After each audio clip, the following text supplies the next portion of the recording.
ladies, your toxic dating coach here. So we're gonna talk about two types of validation today and the two ways to validate a guy, okay? And the reason why I feel this is important is because you need to validate a guy. Or better yet, when you like a guy, you're naturally gonna validate him. You're gonna slip up. You're gonna give him a look that you fucking like him. You're gonna say something. He's gonna be able to tell in the way that you text. At the end of the day, we want to minimize as much validation as possible, especially in the beginning. And why is that? Because the more they feel unvalidated, the more they work. The more they try to think about ways to impress you.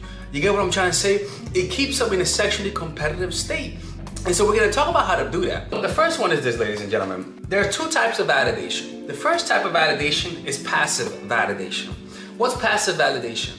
Saying yes to hanging out with him. Saying yes to sex, saying simply being with him. Because if you don't like the motherfucker, you're not gonna be with him. I mean, it's that simple, right? But it's not, I'm showing him through your actions that you love him, not saying that you love him, right? That is the passive form of validation. And that is the kind of validation that I want you guys to show most of the time, okay? Passive validation is the number one type of validation that I want you guys to show most of the time, because passive validation still leaves some doubt. They want to hear you say that you love them. You get what I'm trying to say? It's not enough for humans to see that you love them. It's for them, they need to see that you love them, right? So that's the first one, passive validation. And passive validation is a type of validation that, how can I say, is a type of validation that your insecurities will naturally make you doubt what you see. Right? You might think he loves you because of his action, but then naturally you'll say, well, you know, he never said it. You get what I'm trying to say?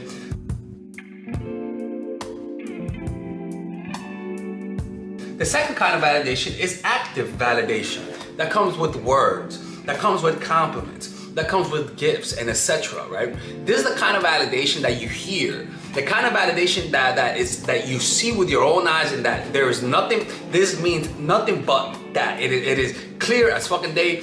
Even my evil grandma who's fucking blind can see it, right? This is a type of validation that you want to balance it in a very direct way. This is a type of validation that you don't want to use too often, but if you never use it, this guy will one day think, you know what, this person is not loving enough. Some people gotta see that you love them, right?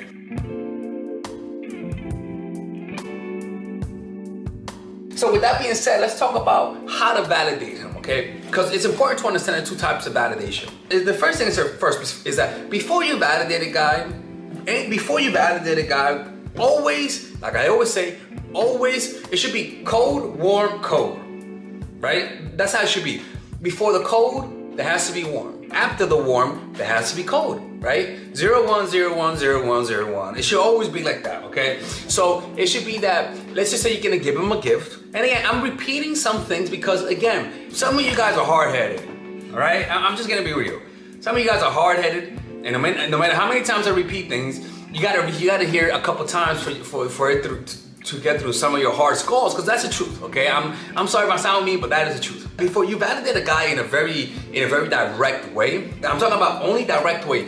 Before you validate a guy in a very direct way, you gotta schedule in your pullaways. When I mean pull away, I mean your coldness, right? But when you're passively validating him, that means you're with him, that means you see him every day, that means you go out on dates. You wanna be cold sporadically, from time to time. If you go on dates with him 6 times a month, you cancel one of them.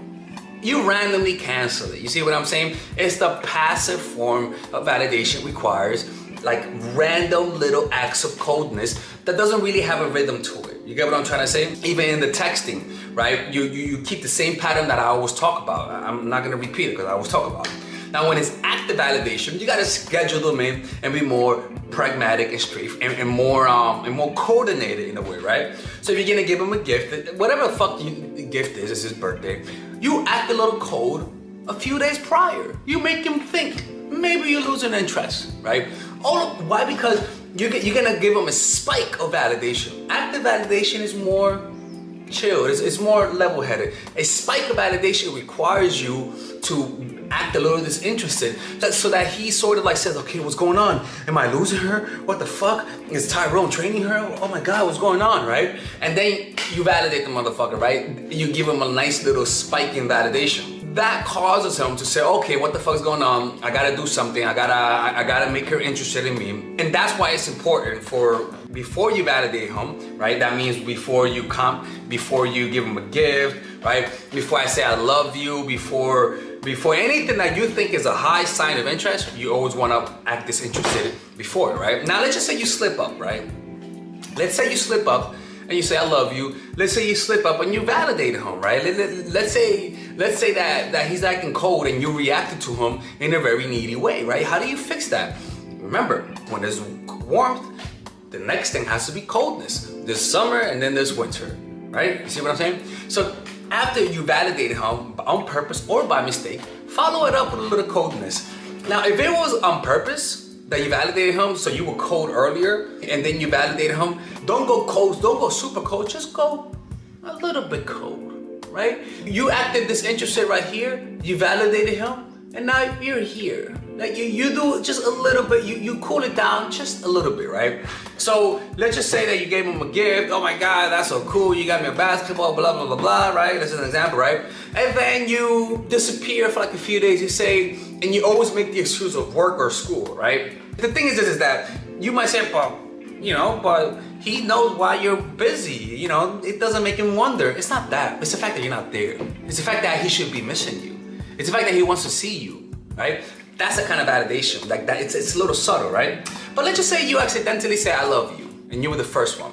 Or let's just say he was acting cold, then you validated him by getting needy. What you gotta do is then give him a bigger drop, right? You acted needy, you were like, what the fuck? You canceled the date on me. Why did you do that? He's I'm off. Then you go cold. Now you're busy the next week. Now all of a sudden, my personal trainer is giving me extra lessons this week. Sorry, I'm busy. Don't do that, okay? Just say always give an excuse. Say I got work, say I got this or that. But the difference is that since you validated him by mistake by acting needy because he was trying to make you needy by him going cold, or maybe he was really busy and you reacted in a needy way, which validated him a lot. The point is that the more you validate him by mistake through neediness, you gotta go the opposite direction and act a little cold, because then that warms him up. And then you could go back and act normal, right? So it's kind of like he's acting super cocky, you acted super needy, right? You acted super needy, so what you gotta do is tone it down even more so that he comes down to your level to see what the fuck is going on. And once he reaches it, then you could act normal. You get what I'm trying to say? And it may sound a little complicated, but the point is that if you validate him by mistake and you feel like you did it a lot, go extra cold, always a valid excuse, and prolong it like a few days, like 5 days. If you see him every 2 days, then you prolong it for like fucking 7 days, right? And you give him a valid excuse, right? And then you let him break the silence, say, hey baby, you wanna hang out? And then you're like, oh yeah, no problem, right? And then you validate him passively from now on. You get what I'm trying to say? The next thing is that validation is okay. Oh, the next thing is something that you have to understand is that you validate the guy when he validates you, okay? So when you actively validate him when he validates you. If he gives you a gift, you give him a gift, right? If he says I love you, you say I love you, right? If he validates you in any way, shape, or form, you reward that with validation. You don't reward it with coldness. He doesn't give you a fucking gift and then you disappear on the motherfucker. No, don't do that, right? If he validates you, give the homo fucking bone. Be nice. Don't make him watch my channel. Right? If he gives you a gift, goddamn, do something for the motherfucker, man. He's doing some work. You don't just get something without giving people nothing. You know what I'm saying? You don't just make the workers work without fucking paying them. That's slavery, motherfucker. That's slavery. You know what I'm saying? like a YouTuber once said. Like, it's like, come on, man. And you gotta reward when he puts effort. Now, the second thing is that validation is okay when there's space afterwards. Like I said earlier.